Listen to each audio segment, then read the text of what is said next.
Hello students, let start mathematics with AP sir. हमारा आज का टॉपिक है फंडामेंटल थ्योरम ऑफ कैलकुलस, यानी कलन की आधारभूत प्रमेय। हालांकि इसके इंट्रोडक्शन की जरूरत नहीं है, इससे जस्ट पिछला वीडियो आपने देखा। उस वीडियो में हमने डेफिनेट इंटीग्रेशन यानी निश्चित समाकलन के बारे में पढ़ा। हमने डेफिनेट इंटीग्रेशन का जो पहला पॉइंट है यानी integration, definite integration as the limit of a sum, यानी योगफल की सीमा के रूप में निश्चित समाकलन, उस टॉपिक को हमने पढ़ा। तो हमने क्या देखा कि किसी कर्व, कोई भी वक्र है y = f(x), ये वक्र है। इस वक्र को अगर किसी इंटरवल में बाउंड कर दिया जाए, किसी अंतराल में बंद कर दिया जाए a से लेकर के b तक, तो इस इंटरवल में इस कर्व से जो बाउंडेड एरिया है वो integration f(x) dx a to b द्वारा डिनोट किया जाता है। ओके, और इसका जो रिजल्ट आता है वो कैसे आता है? f(x) का इनडेफिनेट इंटीग्रल, अनिश्चित समाकल, कैपिटल f(x) लिख दिया, a से b लिमिट लगा दी। अब आपका काम क्या है? सिर्फ इतना सा है, upper limit minus lower limit. मतलब एक बार x की जगह पर अपर लिमिट रख दी और एक बार लोअर लिमिट रख दी, दोनों का डिफरेंस लिया, तो जो न्यूमेरिकल वैल्यू आएगी, एक संख्यात्मक मान आएगा, वही ये एरिया होगा।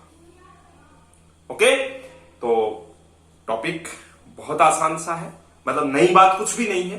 पिछले सारे वीडियोस अगर आपने देखे हैं तो उसमें हमने इनडेफिनेट इंटीग्रेशन करना सीखा है, और इनडेफिनेट इंटीग्रेशन में हमने जो अलग अलग पॉइंट आए, substitution, trigonometric identities, partial fraction, integration by parts, वो सारी बातें जो आपने यूज की है। अब आपका काम सिर्फ इतना सा है कि लिमिट और पुट करनी है, कामों का वही करना है, बस लिमिट पुट करनी है। तो ये वीडियो आपके लिए उपयोगी है। कब? जब आप पिछले वीडियोस देखते हैं, उसके बाद में ये कंसेप्ट आपको बिल्कुल ऐसे लगेगा कि विद इन सेकेंड आप आंसर लिख रहे हैं। ओके, तो चलिए ये पूरा जो भी टाइम लिखी हुई है इसको आप छाप लीजिए, नई बात कुछ भी नहीं है। शुरू करते हैं हम एक्सरसाइज 7.9 से। पहले जो एग्जांपल्स दे रखे हैं, एक ही एग्जांपल दे रखा है, हम उसको डिस्कस करते हैं। ओके, तो सर एग्जांपल नंबर 28 आपके एनसीईआरटी की बुक का example number 28।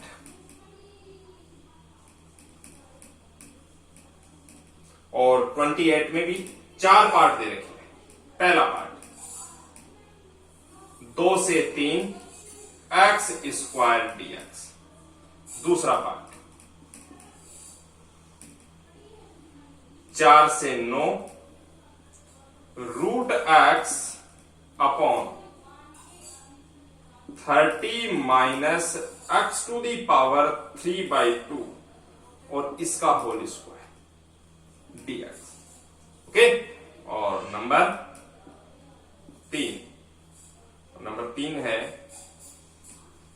x dx upon x+1 x+2, और लिमिट दे रखी है आपको 1 से लेकर के 2 तक। और नंबर 4 है 0 से π/4 sin³ 2t और cos 2t dt। ओके, तो चलिए शुरू करते हैं। पहला क्वेश्चन आपके सामने। पहले क्वेश्चन में देखिए, अगर मान लो ये लिमिट नहीं होती तो आप क्या करते? x² dx, तो हमें पता है x की पावर n का क्या फॉर्मूला होता है? इंटीग्रेशन x⁴n dx का फॉर्मूला हमारे पास में होता है x⁴n+1 अपॉन n+1 c। तो यहां पर हो जाता है x⁴3/3 c। अब डेफिनेट इंटीग्रेशन में क्या होता है? जो आपको लिमिट दे रखी है 2 और यहां पर 3, डेफिनेट इंटीग्रेशन। अब आपका काम क्या है? ये जो लिमिट 2 से 3 आपको दी हुई है, तो आपको पहली बात तो c नहीं लिखना है। इसका कारण जानने के लिए आपको एक तो सबसे पहला वीडियो, जिस वीडियो में मैंने ये बताया था कि सी क्यों लिखा जाता है, क्यों लिखा जाता है? थोड़ा सा अगर आप देखेंगे, आप देखना कि हम जो मैंने डायग्राम बनाया था, इस प्रकार से जो एरिया था उस एरिया को छोटे छोटे रेक्टेंगल्स में डिवाइड किया, तो कुछ पार्ट जो है वो अनकैलकुलेटेड रह जाता है। उस पार्ट को बैलेंस करने के लिए हम सी लगाते हैं। अभी इससे जस्ट पिछले वीडियो में मैंने आपसे बात की कि ये सी नहीं लगाएंगे, क्योंकि निश्चित समाकलन की स्थिति में, डेफिनेट इंटीग्रेशन की स्थिति में हम ये जो रेक्टेंगल है ये बहुत छोटे छोटे ले लेते हैं, और इतने छोटे ले लेते हैं कि ये जो ऊपर वाला पार्ट है वो बहुत ही कम होता है, नगण्य होता है। बात समझ रहे हैं? तो इसलिए इसको सी नहीं लिखा जाता है। ओके, और अब आप इसके ऊपर क्या करेंगे? लिमिट पुट कर देंगे। लिमिट क्या है? 2 से 3। अब काम कितना सा है? एक बार तो अपर लिमिट रखनी है आपको, एक बार लोअर लिमिट। अपर लिमिट मतलब अक्स की जगह पर 3 रखना है, तो ये हो जाएगा 3 की पावर 3 और नीचे भी 3। अब क्लियर है? माइनस, फिर लोअर लिमिट में क्या हो जाएगा? 2 रखना है, तो 2 की पावर 3 और नीचे 3, तो 3 की पावर 3 27 और नीचे 3 है, तो कितने हो गए? 9 माइनस 8 और नीचे आ गया 3। अब देखो ये कितना हो गया? 27 में से 8 जब माइनस होंगे तो 19/3। ये आपका आंसर हो जाएगा। ओके, तो बस काम बहुत आसान है, इतना सा ही काम आपको करना है। अगला जो क्वेश्चन है वो देखिए। अगले क्वेश्चन में फिर से मैं वही बात करूंगा कि अगर आपसे ये कहा जाता कि इसमें लिमिट नहीं दे रखी है तो आप क्या करते? अगर ये लिमिट्स नहीं दे रखी होती तो आपका काम क्या होता? सोचिए। इस क्वेश्चन में हम क्या पुट करते? 30 minus x to the power 3 देखो इस पूरे के ऊपर होल स्क्वायर आ जाता है, याद करो, पूरे के ऊपर होल स्क्वायर आ गया, तो हम इसको क्या पुट कर देते हैं? t के इक्वल पुट कर देते हैं। यहां से क्या हो जाता? 30 का डिफरेंशिएशन करेंगे 0, माइनस यहां पर आ जाएगा 3/2 आगे आ जाएगा, अवकलन कर रहा हूं, ध्यान दें, और x की पावर 3/2 माइनस 1 यानी 1/2, और 1/2 पावर जो है उसके लिए मैंने क्या लिख दिया? Root dx equal to dt। अब देखिएगा ये 0 कोई मतलब नहीं है, इधर से माइनस हटाएंगे, इधर माइनस लग जाएगा, ये 3/2 है, ये उधर जाके हो जाएगा 2/3। समझे? तो देखो रूट x dx, इसकी जगह पर तो क्या आ जाएगा? माइनस का 2/3 dt। समझ रहे हैं? और ये हो गया 1/t²। अब देखो 1/x² का इंटीग्रल होता है -1/x² का -1/x। तो यहां पर क्या हो जाएगा? वो माइनस जो आएगा वो इसको प्लस बना देगा, तो 2/3 इंटू 1/t। 1/x² का इंटीग्रल होता है -1/x। अब 1/t² का -1/t, minus minus plus 1/t। अब आपको लिमिट देखो, ये अभी रुकिए, 2/3 और t की जगह पर क्या पुट करना है? t की वैल्यू किसको लिया था आपने? t 30 minus x to the power 3/2। बात समझ रहे हैं? पूरी प्रोसेस को एक बार ध्यान से देख लीजिए।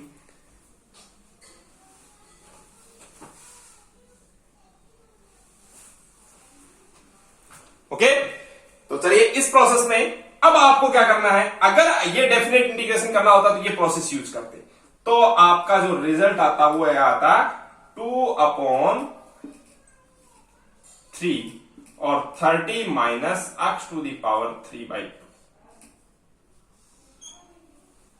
लेकिन अब इस पर लगा रखी है इसने लिमिट। क्या लिमिट लगा रखी है? 4 से लेकर के 9 तक। ठीक है, 4 से 9 आप लिमिट यहां पर इसमें पुट कर देंगे। कैसे पुट करेंगे? एक बार 9 पुट करेंगे, तो 9 पुट करेंगे तो ये कितना आ जाएगा? 2/3 30 माइनस 9 की पावर 3/2 कितना हो गया? 9 को लिखेंगे अपन 3 का स्क्वायर, पावर 3/2, ये पावर कैंसिल होगी, तो 3 टू दी पावर 3 27 हो गया क्या? और 30 में से 27 माइनस हुआ तो 3, और वो 3 से मल्टीप्लाई हो जाएगा, तो ये क्या हो जाएगा? 2/9। क्लियर है बात? अब उसके बाद में आपको क्या करना है? लोअर। एक बार तो हमने क्या किया? x की जगह पर 9 पुट कर दिया, अब x की जगह पर क्या पुट करेंगे? 4। तो ये कितना हो जाएगा देखो 2/3 30 माइनस 4 टू दी पावर 3/2। बात समझ रहे हैं? तो ये हो गया अपने पास में 4 को लिख दिया अपने 2 का स्क्वायर पावर 3/2, ये कैंसिल आउट। तो कितना हो गया 2 की पावर 3 और 2 की पावर 3 कितना हो गया 8। 30 में से 8 माइनस हुआ तो कितना हो गया 22। अब 22 11 बार कैंसिल आउट हो जाएगा, तो माइनस में आ गया 1/33। तो 2/9 माइनस 1/33। तो इसे जब आप सोल्व करेंगे तो ये अपने पास में आ जाएगा 19/99 और ये आंसर हो गया। मैंने बहुत शॉर्ट में लिख दिया, आपको करना, क्योंकि ये कंसेप्ट कोई विशेष है नहीं।